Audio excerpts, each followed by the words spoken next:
everybody understands what's at stake right now. The difference between success and failure will be measured in months, not years. FCC is go. Verify no constraints and go for launch.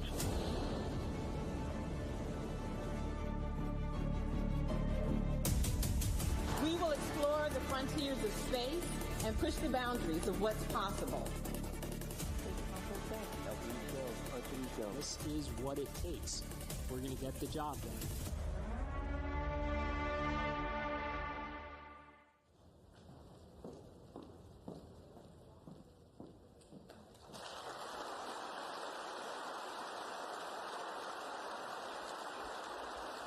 Good morning, and welcome to NASA's Johnson Space Center in Houston, Texas. I'm Vanessa White, Director of NASA's Johnson Space Center, and it's my pleasure to be here with you today. We're about to unveil the agency's Artemis III mission and introduce you to the extraordinary crew who will lead humanity's next steps toward the moon.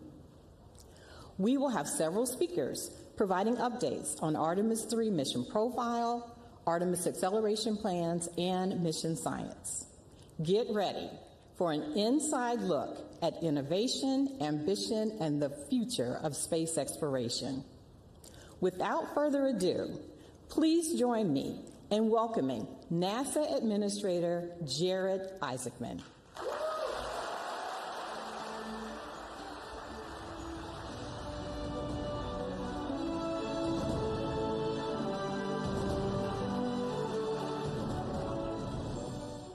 Thank you, Vanessa.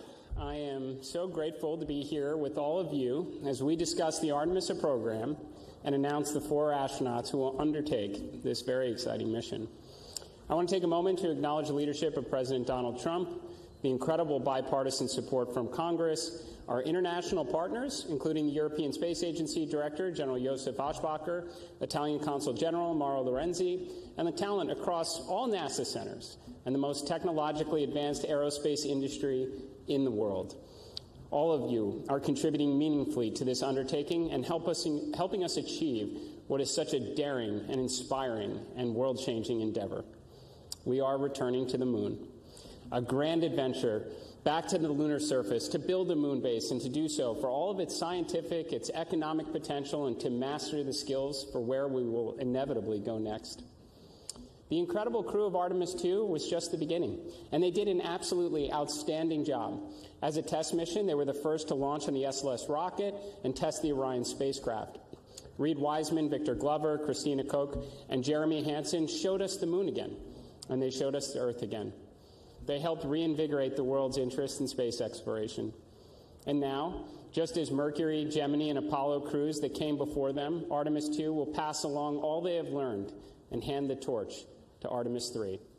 Over the next year, they will train for their mission, ensure the lessons learned from the prior crew are implemented, and assist in the development of the landers and operational procedures that will be necessary for their colleagues on future Artemis missions. Artemis III will be an extraordinary demonstration of what is possible when the greatest aerospace companies across the United States, alongside our European partners, come together to showcase the technological might and ambition of the free world.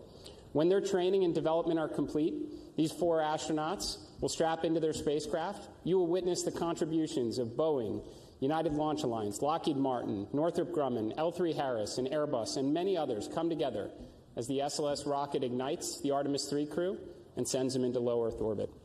Additional powerful rockets will launch to place the Blue Origin and SpaceX Starship landers into orbit. Throughout the duration of the Artemis III mission, these astronauts will continue to test the Orion spacecraft. They will rendezvous and dock with the Blue Origin lander and then again with the SpaceX lander. Think about how many spacecraft, all of which will eventually carry human beings, will be in orbit at the same time. From Dragon, Shenzhou, Soyuz, possibly Starliner, Starship, and Blue Origin landers. This seems like the beginning of the future that we imagined as children. This seems like the very beginning of Earth's first Starfleet to me. Will we use Artemis III to get into the rhythm of multi-launch campaigns, test the interoperability across several systems while close to home? learn and improve, and inform the changes necessary when the torch will be passed once again. Now, preparations for Artemis III are already underway. The NASA team, our contractors, and our partners will start stacking SLS this summer with the aim of beginning early wet dress testing before the end of the year. The interested public will be able to follow along through all the key NASA milestones, along with Blue Origin and SpaceX as they launch uncrewed tests of their reusable rockets, gather data, implement improvements, and converge upon the Artemis III readiness no earlier than this time next year. In parallel, we will not slow down. The expectation of your NASA should be that we can pursue and achieve many extraordinary objectives at once. In a matter of weeks, we will host another moon-based event. To set expectations, we plan to issue awards and provide updates routinely. In the not-too-distant future, we will be tuning in on the moon-based website, watching landers and rovers and moonfall hopper drones and other tech demonstrations and science payloads landing on a near-monthly basis as we practice the science of survival on the lunar surface.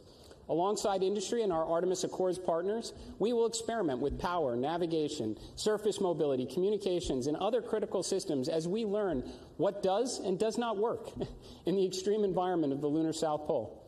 Now, coming up later this summer, America's next great exploration asset, the Nancy Grace Roman Space Telescope, will launch and venture out nearly 1 million miles into space with the aim of further unlocking the secrets of the universe. And there are further big science missions like Near-Earth Object Surveyor, Rosalind Franklin, and Dragonfly coming up on deck. Now, to realize the spacefaring future, we will work tirelessly to ignite an orbital and someday, perhaps even a lunar economy, working alongside industry to usher in the first commercial space stations. In the months ahead, we will invest in high-temperature materials, power conversion, radiators, advanced space structures, and assemble the first fission-powered interplanetary spacecraft. Before the end of 2028, we will launch the first mission of what should be many more to follow as SR-1 Freedom finally gets America underway on nuclear power in space and delivers the Skyfall payload to Mars. The X-59 team has already passed the sound barrier, and we are well on our way to rebuilding the X-plane portfolio with greater investment in faster and higher capabilities as we aim to blur the line between in and out of atmospheric flight. As I've said many times, your NASA team will not sit on the sidelines and wait for all these exciting initiatives to be realized. We are embedding SMEs across the supply chain, doing the kind of engineering and building necessary to deliver the outcomes only NASA is capable of achieving. We can do this all while the Artemis III crew prepare for and undertake their important mission, while the rest of the astronaut corps plan for their missions ahead, including the vital work on the International Space Station. The NASA astronauts, alongside our international partners and tens of thousands of the best and brightest across the agency and industry, are ushering in the golden age of discovery. They are carrying forward the hopes and dreams of the next generation, just as the Apollo astronauts did for so many of us. When Gene Cernan left the lunar surface on Apollo 17, he said, "We leave as we came, and God willing, we shall return with peace and hope for all mankind." Now, it's taken a little bit longer than he may have imagined, but we are returning, and we do so with the experience of Apollo, the lessons of Artemis II, the crew now of Artemis III, and the promise of what lies ahead, and our collective effort to build out humanity's first outpost on another world. So to the Artemis III crew, we wish you Godspeed on the journey ahead. You carry the fire of exploration from generations past, the confidence of this agency and the support of this nation, and the dreams of millions who will be cheering you on, knowing that what others believe to be impossible happens to be what we do best here at NASA. So, ladies and gentlemen, welcome to the Artemis generation. And now I'll turn it over to Jeremy Parsons for an Artemis III update.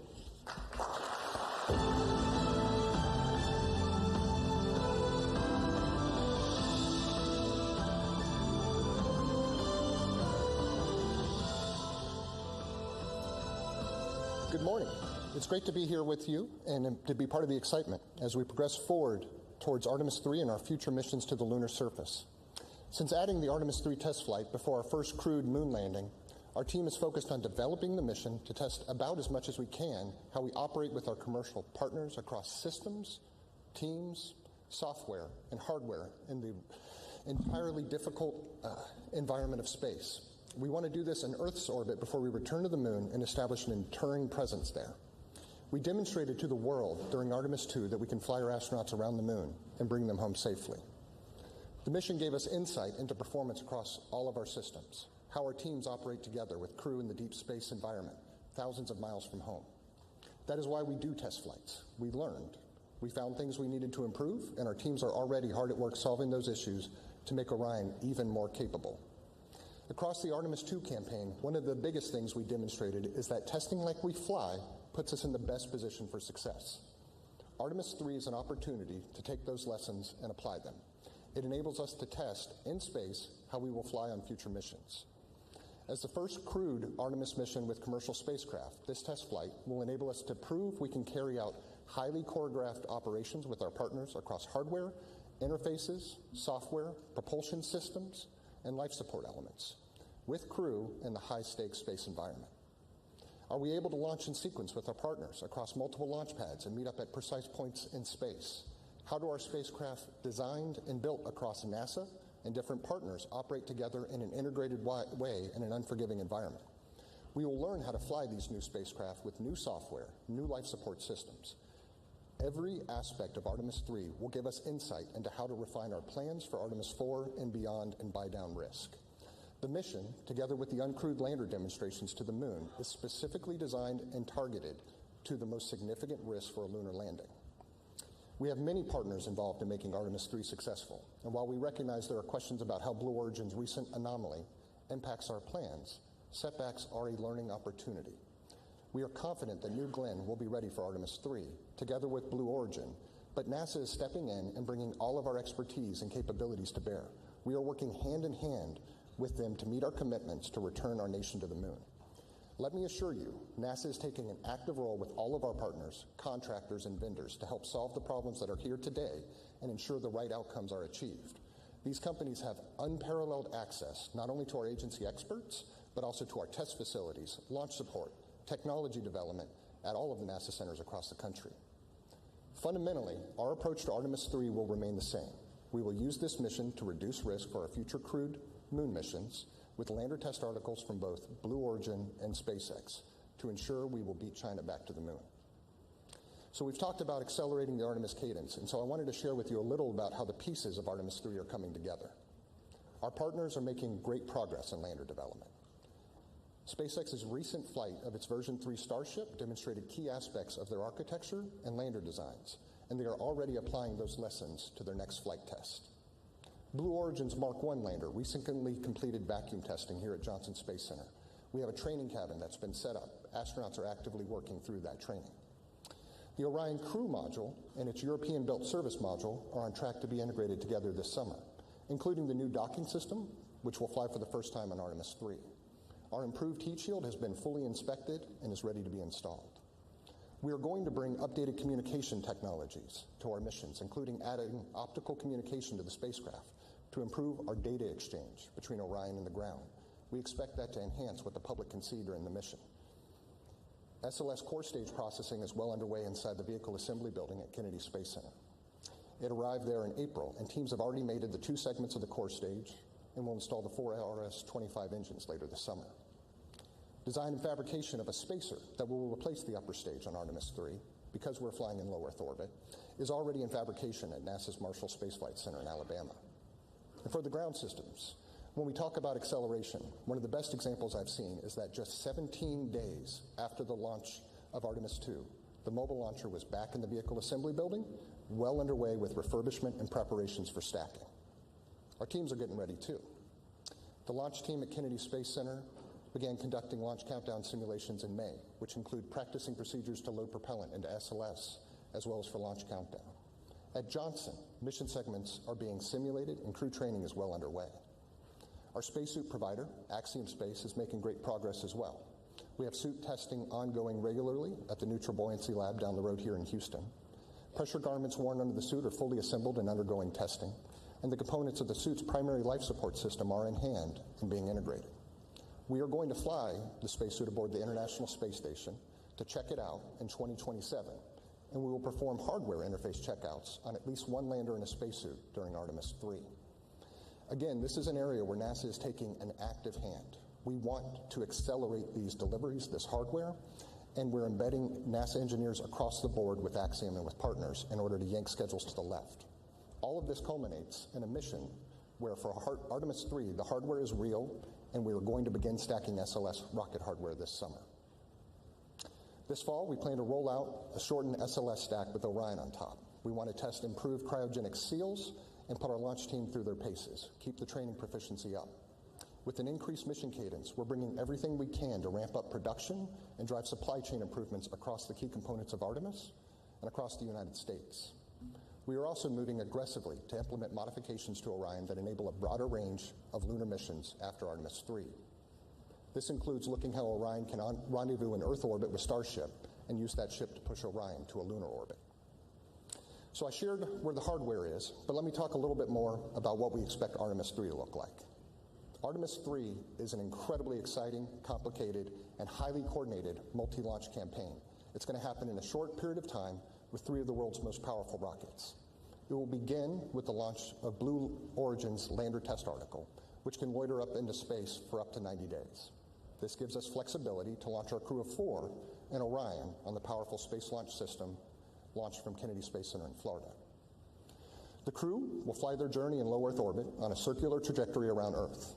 Orion and the Blue Origin lander design will rendezvous in space, spending about 2 days in docked operations, conducting test technology demonstrations, including inside of Blue Origin spacecraft. More importantly, we intend to dock, perform integrated stack control, have crew cross the hatch, operate the lander, and get critical tests of the life support systems that can only be done in space. This gives our teams key information on systems the lunar lander crew will depend on in an environment close to home versus 4+ days away around the moon. After docked operations, Orion will detach and await Starship. SpaceX's Starship lander test article will launch and meet up with Orion and our crew. Orion and Starship will dock, be connected together for about a day before the crew transitions to preparations for returning home, splashing down in the Pacific Ocean to a waiting recovery team made up of the U.S. Navy and NASA. In total, we expect the mission to last around 2 weeks. This mission is deliberately designed to take calculated risk so that future crews will be safer and ultimately successful when we put boots on the lunar surface. The complexity of our integrated operations across multiple launches, spacecraft, rendezvous, docking is greater in many ways than Artemis II. NASA, together with our partners, thrives in these challenging situations. Each of us are coming together for success. Human spaceflight is not for those who want to chart an easy course, but every decision we make about Artemis III will be informed about how it can help us ensure our mission success for the lunar surface. Artemis II reminded the world what we can do when we move together with clarity, discipline, and shared purpose. What the world saw was a successful mission. What we saw behind the scenes was years of coordination, planning, testing, problem solving, and collaboration with industry partners and government organizations. We are going to apply that same focus for Artemis III, and our teams are ready. To our crew, thank you for taking on this responsibility to train and fly for Artemis III. You have our commitment that we will do everything possible to keep you safe as you enable us to push the boundaries of space exploration. I'll now turn things over to John Caloris of Blue Origin.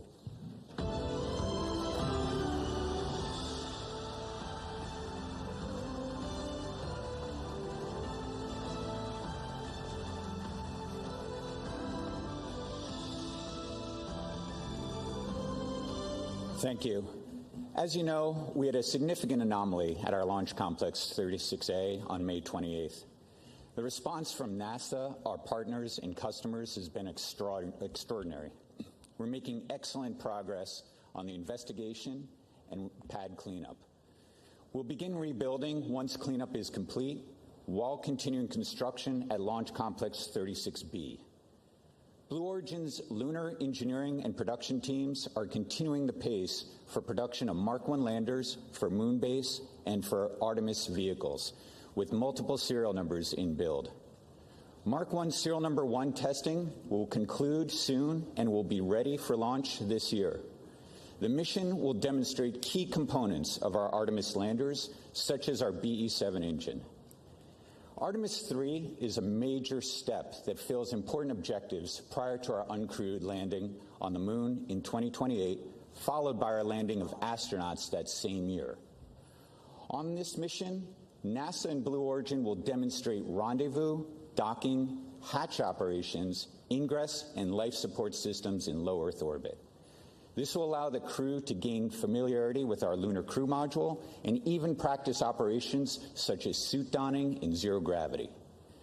Manufacturing is well underway on the Artemis III Mark II Lunar Crew Module, our storable reaction control system, our docking systems, and our environmental control and life support system. Our factories are running around-the-clock shifts in a responsible manner. Our vertical integration capabilities continue to produce hardware that feeds the production floor. We work very closely with NASA on engineering and testing support, with more to come. We expect to complete the vehicle for Artemis III and be ready for launch in 2027. Blue Origin is very motivated to be part of the journey of returning humans to the moon. We've redoubled our efforts and are moving forward. I'm thrilled that we're just moments away from announcing NASA's Artemis III crew. I'd like to also say that the moon is the 8th continent, and we will measure ourselves not only by our successes, but how we respond to setbacks. With that, I'd like to introduce my friend Jessica Jensen from SpaceX.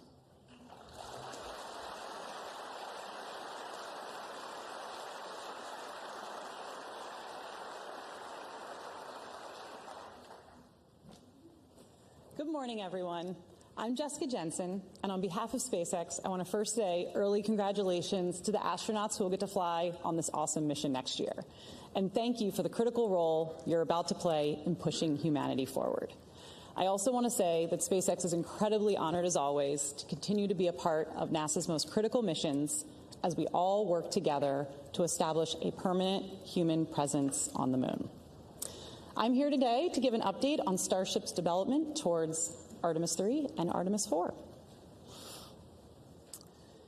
We've made substantial progress towards developing Starship and preparing for the NASA HLS missions. We just flew our 12th flight test and successfully debuted version 3, or V3, of the Starship and Super Heavy booster, along with the new Raptor 3 engines and a new launch pad, all of which were developed through years of ground and flight testing. We are currently building several ships and boosters in parallel at Starbase, and we are actively building out 3 more Starship launch pads in Florida and Texas. We believe this, combined with full reusability, is going to lead to unprecedented launch rates and achieving aircraft-like operations, which has always been our goal. The V3 design of Starship is planned to be the vehicle for propellant transfer, our uncrewed missions to the moon, and for the HLS crewed lunar landing. Our HLS design and operations leverage years of proven experience from our NASA crew and cargo missions to the space station, from our high flight rate on Falcon 9, which is currently once every 2.5 days, and from reusability of Falcon fairings and boosters. Additionally, the docking hardware we're using for HLS is nearly identical to what we use currently on Dragon, and many of the rendezvous and proximity sensors that we're going to use for prop transfer and HLS have been flying on Dragon missions for many years. We're also actively building our first flight fidelity Starship HLS cabin at Starbase. The primary structure is assembled and prepared to be outfitted with key functional systems like avionics, power, life support systems, and more to come in the next few months. Later this year, we are targeting our in-space ship-to-ship propellant transfer demonstration. This is a core technology that will enable Starship to land humans and massive amounts of cargo on the moon. Then next year, we'll support Artemis III and the planned rendezvous and docking with Orion in low Earth orbit. For that mission, we're going to be using a V3 vehicle off the line with an added docking adapter. We are also marching towards our V3 Starship uncrewed lunar landing. This is another HLS milestone that will further demonstrate propellant aggregation in space and also a safe and autonomous landing on the surface of the moon. Then looking ahead to Artemis IV, we're continuing to develop all the crewed systems and certification necessary for the safe landing and return of astronauts to Orion. We have an updated plan with NASA that includes docking Starship with Orion in Earth orbit instead of NRHO, and then we use Starship to actually do the translunar injection with Orion attached. Then it will send them both to low lunar orbit before the landing. This approach improves crew safety by first conducting the critical docking event in Earth orbit, just like we're going to practice in Artemis III, and the crew can also abort off the lunar surface nearly any time versus waiting up to days from NRHO. In addition to improving crew safety, these new Artemis IV orbits also significantly lower the amount of propellant Starship needs to aggregate in space, since we now just have a more direct route to the moon, and this lowers schedule risk overall. We're incredibly excited to help return humans to the moon once again, and this time to stay. Thank you.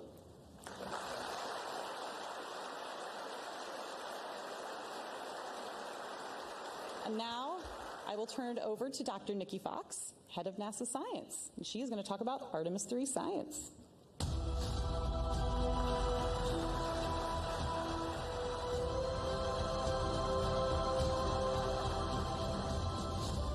Thank you so much, Jessica.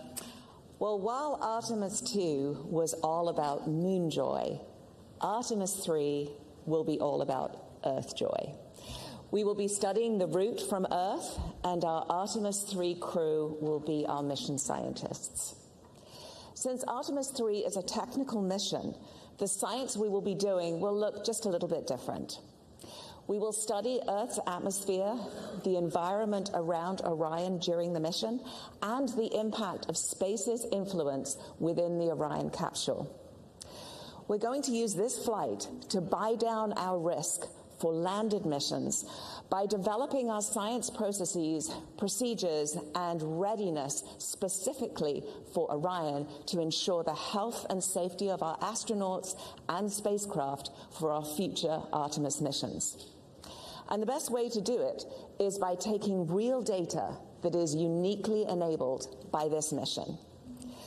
For this technical and complex mission, we will focus on how we can better work with the unique Orion capsule and test and establish the necessary groundwork prior to landing on the mission with Artemis IV. With Artemis III, we will initiate the preparation phase of packing our interplanetary survival guide with the necessary knowledge, equipment, and roadmap needed to plant astronaut boots back on the lunar surface to stay. Think of it this way. If you're going on a road trip, you need to know before you go ahead of time and prepare with a game plan, not just for your destination, but for driving through all of the states in between. Weather. Will there be bad weather? Is your car ready for the trip? What do you need to pack for maximum comfort? And most importantly, will it all actually fit into the car? Leading SMD's Artemis III science team is Dr. Barbara Cohen. Barbara's team will be gathering the necessary information now so we can be ready for Artemis IV to begin that sustained presence on the lunar surface. Now, I know you all saw the joy of the science team during Artemis II. During Artemis III, we are continuing that great work to build up our scientist corps who will support future Artemis missions. By nailing down our processes now, we will be ready to hit the lunar surface running, saving time and space on Orion, and above all, squeezing out every drop of the critical science opportunities we have before us to make future missions a success. They will be collecting unique science that cannot be done elsewhere. Now, one way we'll be doing this is we'll be doing an observation campaign of the dynamic phenomena on the Earth, on our sun, and around the environment in space from Orion by using the processes that we developed for Artemis II. Having the Artemis III crew observe the Earth will be another great exercise for our teams to help guide the observations in a similar way on the Moon. These methods were adapted from the crew Earth observations proven already aboard the International Space Station. We will be focused particularly on understanding our Earth's atmosphere and the space environment in and around Orion through their observations. By observing Earth's atmosphere and how space weather impacts it, we can better understand how to protect the critical space-based technology there and all of that we rely on, as well as our future astronaut crews traveling through that region. To better predict how the sun will impact our atmosphere and also Orion, we have to not only look at our closest star, but we also have to look back at the Earth's atmosphere itself. Although the astronauts are not leaving the protective jacket of Earth's magnetosphere during this mission, future Artemis crews traveling to and exploring on the Moon and Mars will operate well outside Earth's magnetosphere and will be exposed to the harshest elements of deep space, including radiation. Now, this makes space weather research all the more vital as we move forward on the Artemis program, and our NASA space weather stations situated in strategic locations across our solar system are absolutely ready. When the sun triggers space weather events, the conditions in Earth's atmosphere can increase drag on the spacecraft. Now, this friction-like force pushes back against the vehicle, gradually draining its orbital energy and causing it to lose altitude over time, a process that we call orbital decay. This drag is highly sensitive to solar activity. So by analyzing atmospheric behavior, we can gain insight into different conditions by looking at how the atmosphere slows Orion down at different points in its flight. Understanding the environment outside Orion will also inform us of what future science instruments we could put on the outside of that vehicle. We're also using our ground-based assets across the world to look at Orion in low Earth orbit. And this is an opportunity that was not possible during the Artemis II mission due to the very quick time they spent in LEO. We are also characterizing the Orion capsule itself.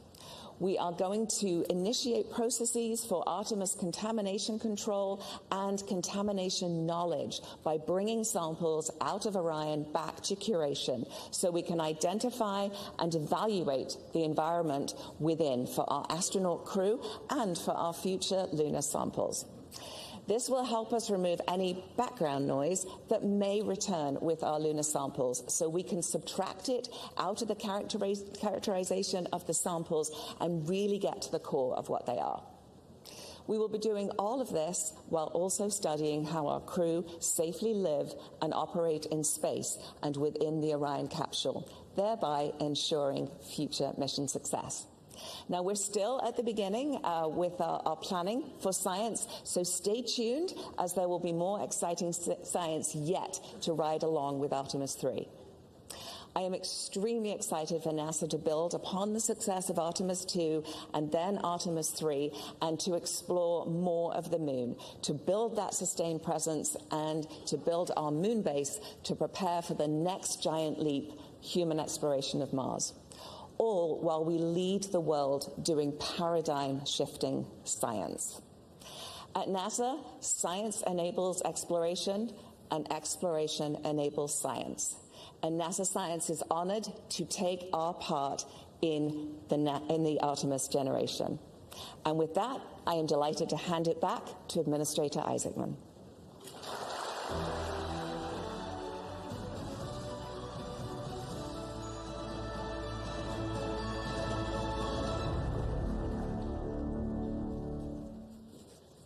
Okay. So you want to find out who the astronauts are? All right. Well, thank you, Jeremy, John, Jessica, and Nikki for providing these incredible updates.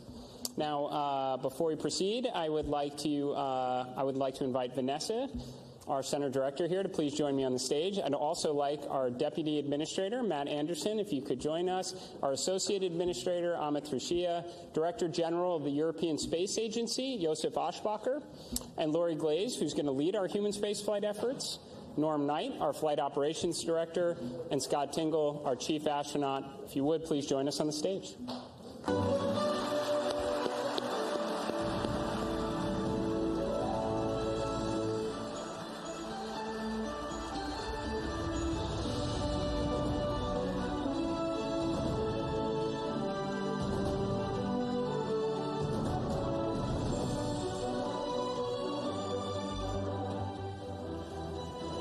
Now, alongside the prime crew, we have a backup crew member who will train shoulder to shoulder with them to ensure mission readiness and continuity.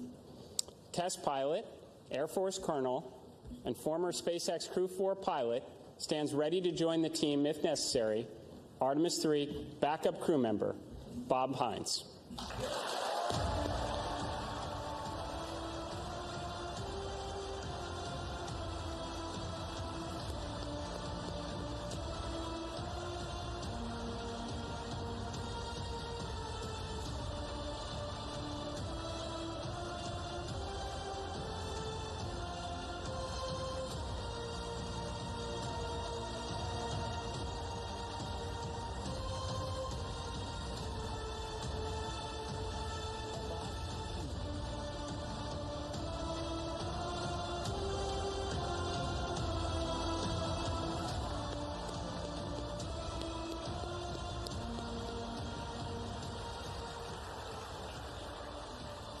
Now, Bob has logged 170 days in space across 2 ISS expeditions and can step into any role needed on this mission.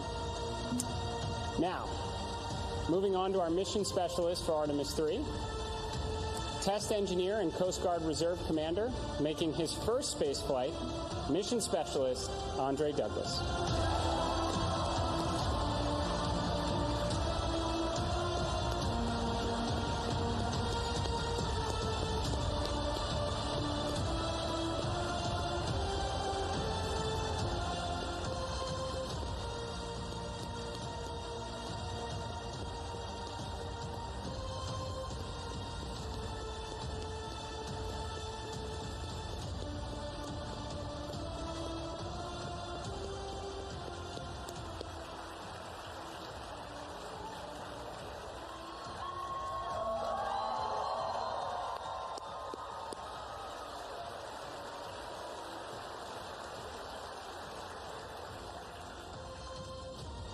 And we have Army Black Hawk helicopter pilot, family medicine physician, and record-setting astronaut, mission specialist, Colonel Frank Rubio.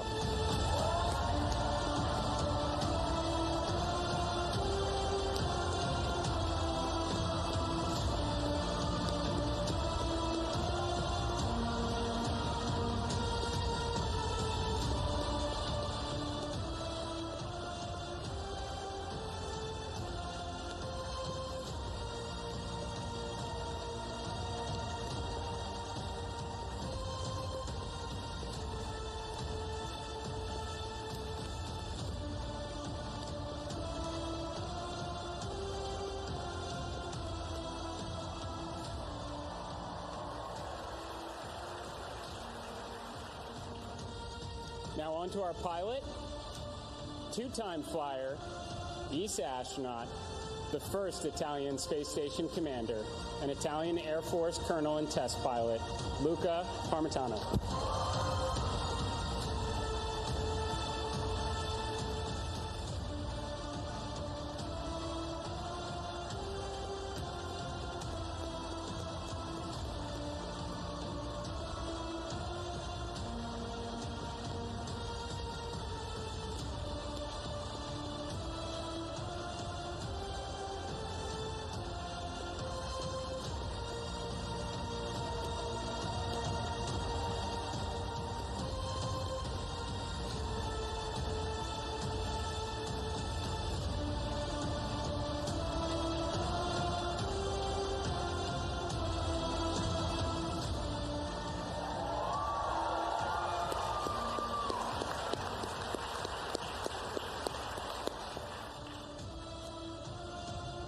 Now to our commander, 2-time astronaut, former space station commander, Marine Corps colonel, and test pilot with more than 7,000 flight hours, Artemis III commander, Randy Bresnik.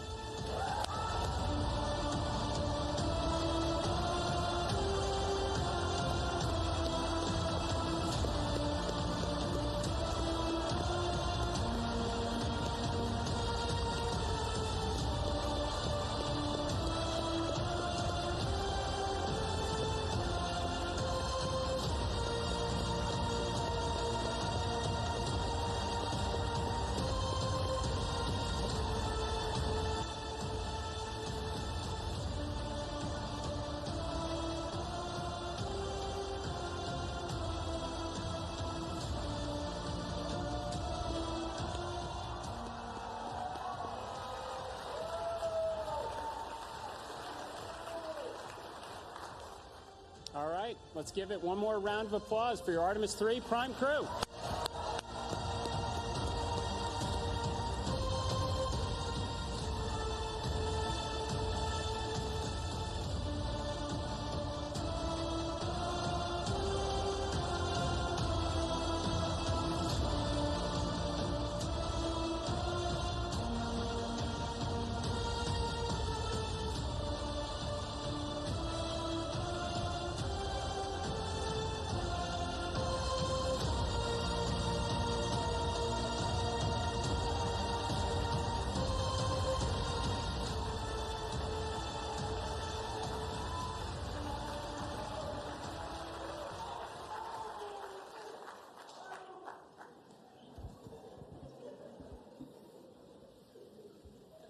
Randy, Luca, Frank, and Andre, I am excited to welcome you as the next crew in the Artemis journey to successfully return to the moon, this time to stay. This mission will be one of the most complex that NASA has undertaken, and we are counting on your courage and your dedication in fulfilling this critical role. It also underscores the importance of both international and commercial collaboration. This crew is comprised of astronauts from NASA and ESA, and they will train together to develop their expertise in multiple spacecraft from our commercial partners. All of this while working hand in hand with the flight control team that works tirelessly to manage risk, ensure crew safety, and of course, mission success. This multifaceted integration demonstrates that we will go farther faster when we go together. As the Director of Flight Operations, I have the opportunity to get to know every astronaut as well as many of the team members that support our missions and other critical integral roles. These integrated teams are the backbone of the mission, working as a single entity to accomplish the mission objectives while aligning to crew and vehicle safety. I would also like to thank the families of our astronauts and those of our team members who provide the support that allow us to accomplish these ambitious goals for our country and humanity. To simply say, I am encouraged, I'm inspired, and I'm filled with hope when I think of this mission and the teams associated with it. To the Artemis III crew, each of you possess a unique background, and your vast experience and unwavering dedication to NASA's mission enables you to help make us and take this next great step in space exploration. I am proud to work alongside you as we make our mark on history. This mission begins now, and it will conclude with your safe return to Houston, where you will be reunited with your families. Now, I'm honored to turn it over to Mission Specialist Andre Douglas.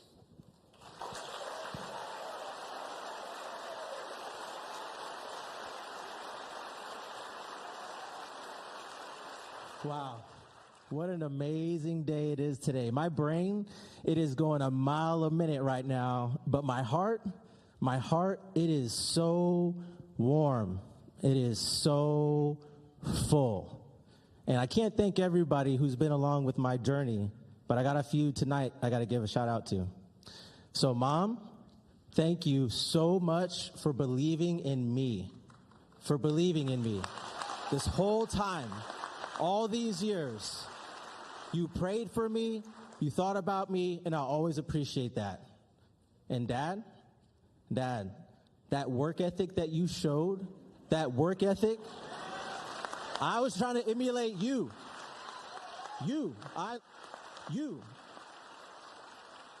Thank you so much. Oh, by the way, happy early Father's Day.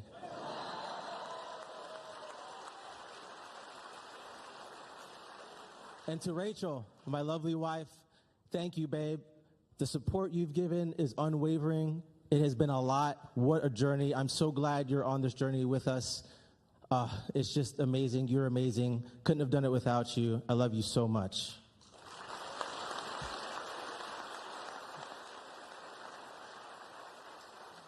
And to my boys, if you put in the hard work, and you think big, you can do just about anything you want to do. Surround yourself with good people. You can do this. You can do whatever you want. You just got to try hard. All right? So, I don't have enough time to go through everybody out there, but we really appreciate you guys supporting us. This mission is going to be fantastic. What an excellent crew. Very proud to serve with these gentlemen. Very fine crew. And go Artemis, go NASA.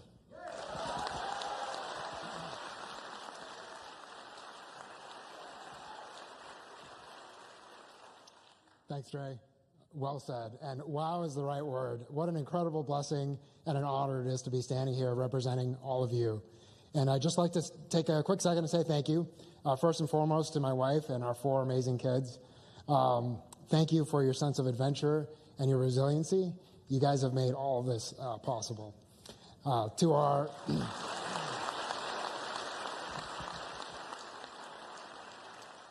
to our community of friends and family who've always been there when we most needed them, we've called upon them many times, and they've always stepped up. So thank you guys. You know who you are. And then last but absolutely not least is to the NASA team, NASA community, to our leadership, to our engineers, our flight controllers, our flight directors. You guys are the ones that make this happen. So thank you. And last, but definitely not least, is to our peers, CB, and all the support staff that we have. We look forward to representing you guys and to helping take the next step so that we can watch you guys continue to make history. So thank you, and go Artemis 3.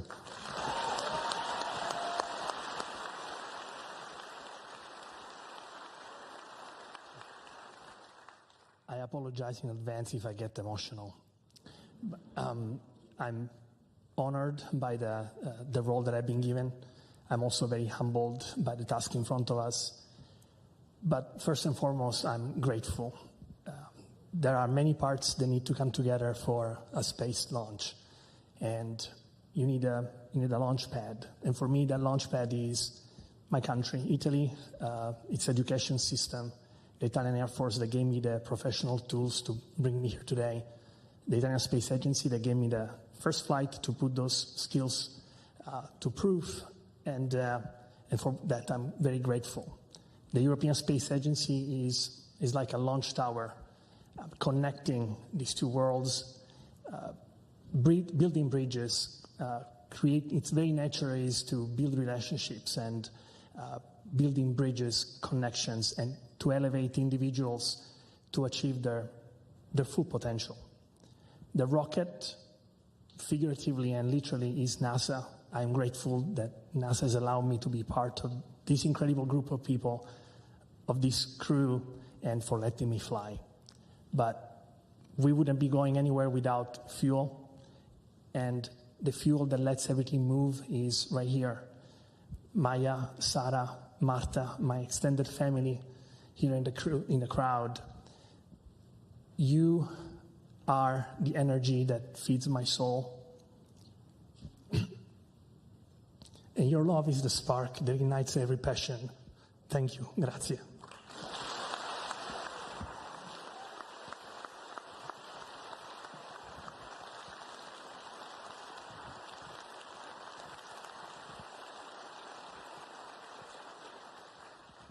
I'll echo the amazing words of my colleagues. Wow. It is an honor and a blessing to be a part of such a stellar crew. I must also say thanks to our spouses and our families. Without their support and sacrifice, we would not be standing up here before you right now. To my wife, Rebecca, you're the love of my life, my rock, thank you. And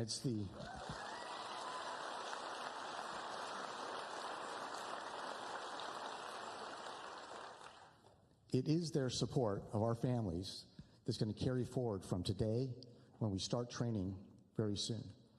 Carry us all the way to when we launch off Earth until we are returned to them safely after splashdown back here on planet Earth. Would also like to thank the Astronaut Office leadership, Flight Operations Directorate, and the NASA Johnson Space Center leadership for the opportunity to represent the Astronaut Corps and every single person in NASA, ESA, our industry partners, our international partners, whose blood, sweat, and tears, okay, hopefully not blood, and very few tears, but their collective effort will lift all of us up on that SLS rocket when we hit launch day and carry us through the mission. We'd also like to thank NASA leadership and our ESA leadership for the opportunity to represent all of humanity from this spaceship Earth that we will carry forward into the Artemis as we execute this Artemis mission, extending human spaceflight into the future and exploring the cosmos. Now, spaceflight is hard, and that's why the most important Artemis mission will always be the next Artemis mission, where we are doing flight tests on every single flight, incrementally determining the flight envelope, expanding it, proving out capabilities, and making the operational procedures that we have more and more precise. Because every single mission we will do after this will be more challenging and more complex. We are certainly humbled as a crew to be able to be your crew that executes this Artemis III mission in space, being that unifying link between the phenomenal Artemis II mission we just had 2 months ago and the Artemis IV mission that will follow ours, where we will again be the first to land humans on another celestial body, that celestial body being our neighbor in the sky at night, the moon. Thank you.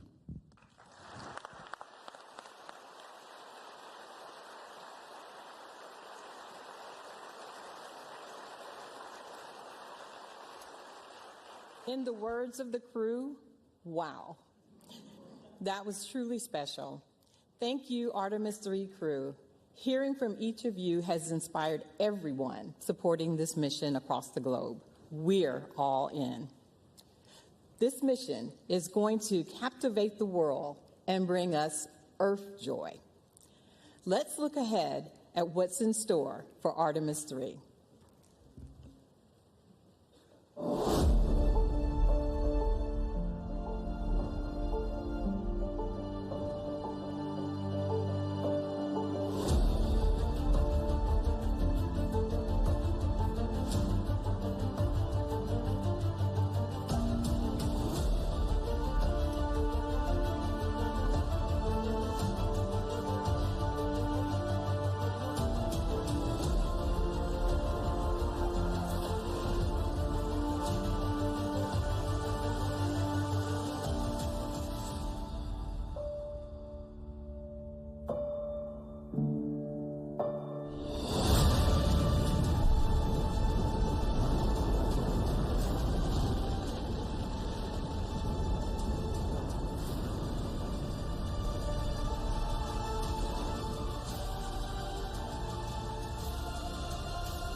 Another wow.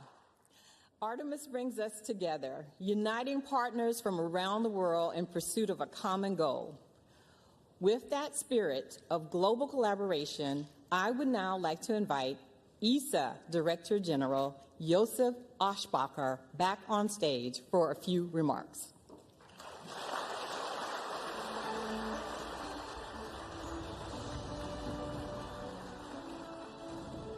Wow, what an atmosphere, what a moment. Ladies and gentlemen, days like this do not come often, when history is not something we remember, but something we are about to make. Just weeks ago, at NASA's Kennedy Space Center in Florida, I had the privilege of witnessing the launch of Artemis II. It was an unforgettable moment. Artemis III will be a different mission, but no less remarkable. Before anyone sets foot on the moon, someone has to make that possible. That responsibility now rests first and foremost with NASA, but also with the crew we are honoring today. The crew will test what has never been tested at this level. You will take a system of extraordinary complexity and make it work as one. In many ways, you are unlocking the lunar landing itself. And for us at ESA, there is real pride in knowing that alongside the NASA commander, a European astronaut will also be at the controls of this mission. ESA and NASA do more than cooperate. We build dreams and spacecraft together. The European Service Module carries Orion forward into orbit to the moon. Shared ambition made tangible in hardware. And on Artemis III, our partnership is in the capsule as well. It's Luca, a test pilot by training with 2 missions to space, a commander of the International Space Station. He has seen spaceflight from every angle that matters. Colonel in the Italian Air Force, combat ready, qualified, highly decorated, a proud father of 2 daughters. And he has been tested. During a spacewalk early in his career, his helmet began to fill with water, a dangerous situation by any standard. He handled it with calm and clarity and brought himself back safely. That tells you more about an astronaut than any CV ever could. Luca is precise, composed, and determined. Yes, I'm sure he brings a touch of Italian ease to the cockpit. He is exactly the right person for this role, and he is ready. At ESA, we are ready as well. Our 23 member states are aligning to step up in exploration, because when you choose to be part of something as ambitious as Artemis, you contribute. That is what we do, what we will continue to do. But today is not about programs. It is about people, those who once went to the moon and those now preparing to return. To Jared, to NASA, to the United States of America, thank you for your leadership and thank you for your partnership. To the crew of Artemis III, you carry something important for all of us. And to our ESA crew member, we could not have wished for a better pilot. Caro Luca, siamo orgogliosi di te. Buon volo. Thank you all.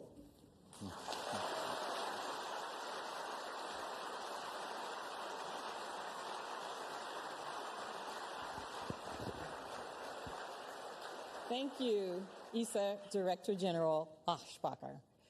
Let's now take a look at some special messages recorded by Senator Ted Cruz, Chairman of the Commerce, Science, and Transportation Committee, and Representative Brian Babin, Chairman of the House Science, Space, and Technology Committee.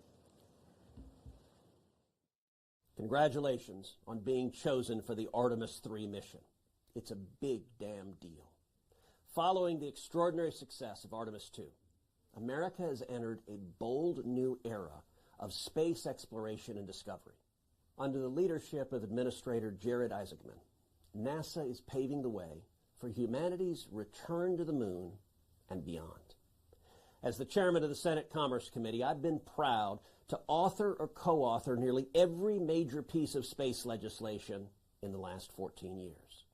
I've led the fight to advance the NASA Authorization Act and secured landmark investments in the Working Families Tax Cut Act to ensure the future of Artemis is bright, robust, and enduring.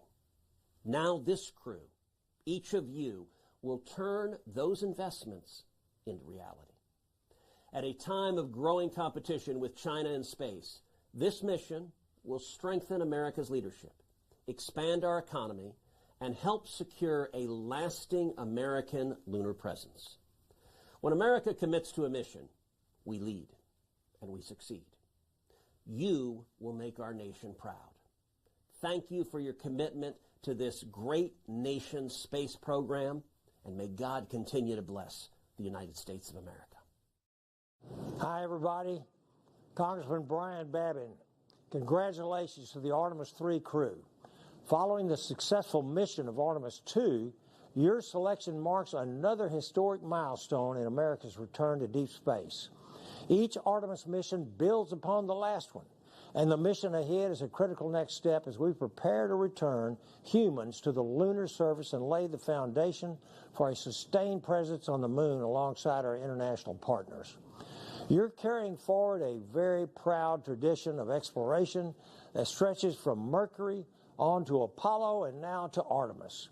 Through your dedication, courage, and service, you will help open a new chapter in humanity's journey beyond Earth.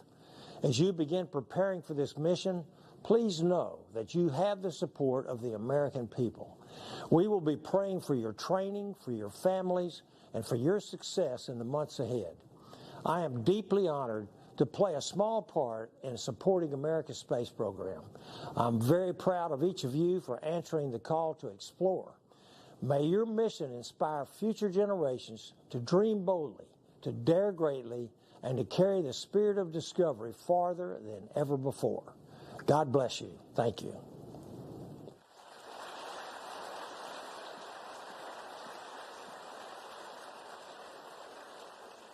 The story of human space exploration continues to inspire, and the momentum carries forward as the spotlight turns to the remarkable crew assembled here today. Randy, Luca, Frank, and Andre, we have a special group of people who would like to share some words with each of you. Joining us now, we have some of the Artemis II crew. Please help me in welcoming Reed, Victor, and Christina.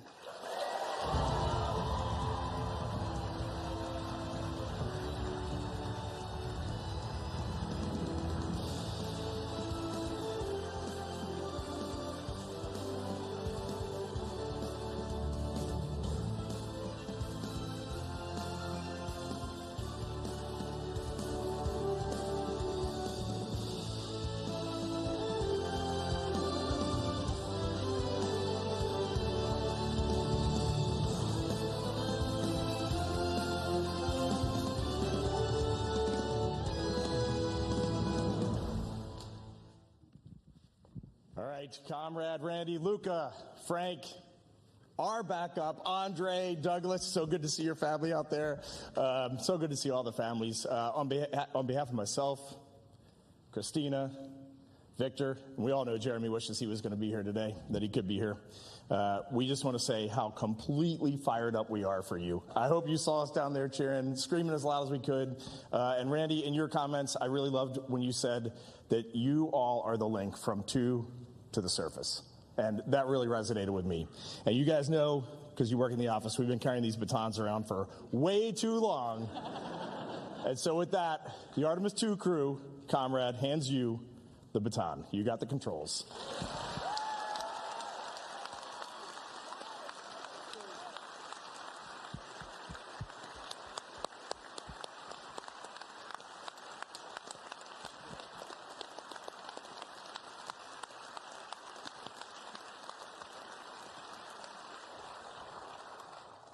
I know all of us are very touched by the thoughtful symbolism of the passing of the baton. But I think now, after your mission, you're passing us something far greater. The world watched your mission. And over the course of those 10 days, we saw how you inspired people worldwide. You saw how something was ignited within people. It was ignited within all of us by watching your mission. While this may look like just a baton, right now it's in my hand, it feels like this big flaming, Olympic torch that you, Reed, Christina, Victor, and Jeremy lit. And the world was entranced by its flame for the 10 days of the mission. We, the Artemis III crew, are honored to be able to carry this torch forward, to be able to execute our mission, to make that flame burn brighter and pass it on.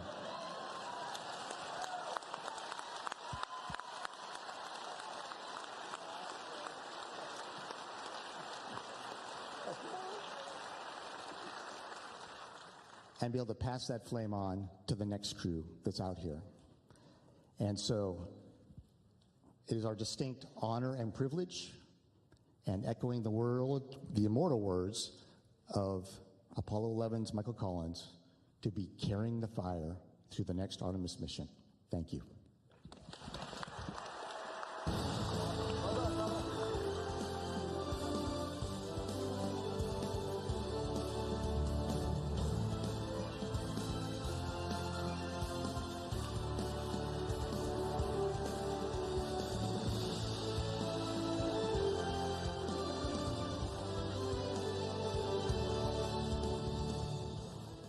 What an incredible moment.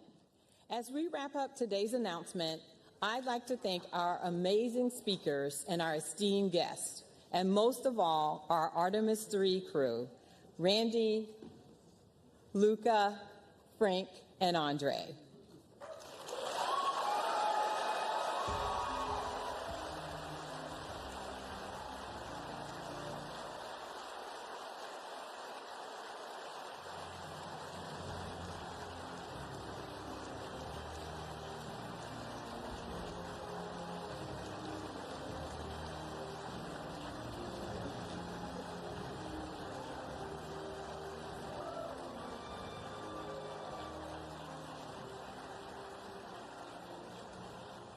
As you prepare to embark on this next giant leap, know we stand united, ready to support you at every turn with mission excellence, pushing the boundaries of what's possible for the benefit of all humanity.